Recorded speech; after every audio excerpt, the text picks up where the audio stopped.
जय श्री कृष्ण मित्रों, आज हम भगवत गीता के अध्याय 8 अक्षर ब्रह्म योग को बहुत सरल और भावपूर्ण तरीके से समझने वाले हैं। इस अध्याय में अर्जुन भगवान श्री कृष्ण से कुछ अत्यंत महत्वपूर्ण प्रश्न पूछता है कि ब्रह्म क्या है, अध्यात्म क्या है, कर्म क्या है और मृत्यु के समय भगवान को याद करने का क्या फल है। पहला भाग।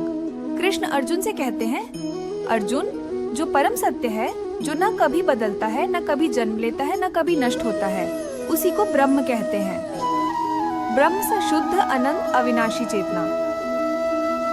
दूसरा भाग। अध्यात्म क्या है? कृष्ण कहते हैं, अपनी आत्मा को पहचानना, अपने भीतर के सत्य को खोजना, यही अध्यात्म है। तीसरा भाग। कर्म क्या है? कृष्ण समझाते हैं, वह कर्म जो इस शरीर से बंधन उत्पन्न करे, वही कर्म कहलाता है। जो कर्म जन्म और मृत्यु के चक्र में बांध दे, वही कर्म है। चौथा भाग। मृत्यु के समय स्मरण का महत्व कृष्ण कहते हैं, अर्जुन, कोई भी मनुष्य मृत्यु के समय जिस वस्तु का स्मरण करता है, वह मृत्यु के बाद उसी को प्राप्त होता है।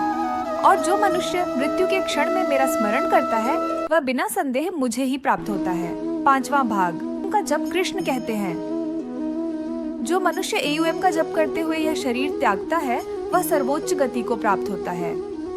AUM संपूर्ण ब्रह्मांड की मूल ध्वनि है, अस्तित्व का वास्तविक स्वरूप है। छठा भाग। दो मार्ग। कृष्ण दो मार्गों का वर्णन करते हैं। पहला, प्रकाश का मार्ग, जिस मार्ग से जाने वाला जीव फिर वापस संसार में नहीं आता, यह मुक्ति का मार्ग है। दूसरा, धूम का मार्ग, इस मार्ग से जाने वाला जीव कुछ समय बाद फिर संसार में लौट आता है।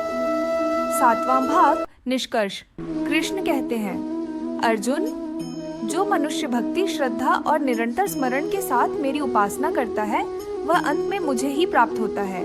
ऐसा भक्त कभी मार्ग से नहीं भटकता। भावपूर्ण समापन। मित्रों, अध्याय 8 हमें एक महान सत्य सिखाता है कि हमारा अंतिम विचार ही हमारे भविष्य का निर्धारण करता है। इसलिए जीवन भर भगवान का स्मरण करते रहे, अपने मन को शुभ, शांत और भक्तिमय रखें। यही वास्तविक अध्यात्म है, यही वास्तविक मुक्ति का मार्ग है। जय श्री कृष्ण।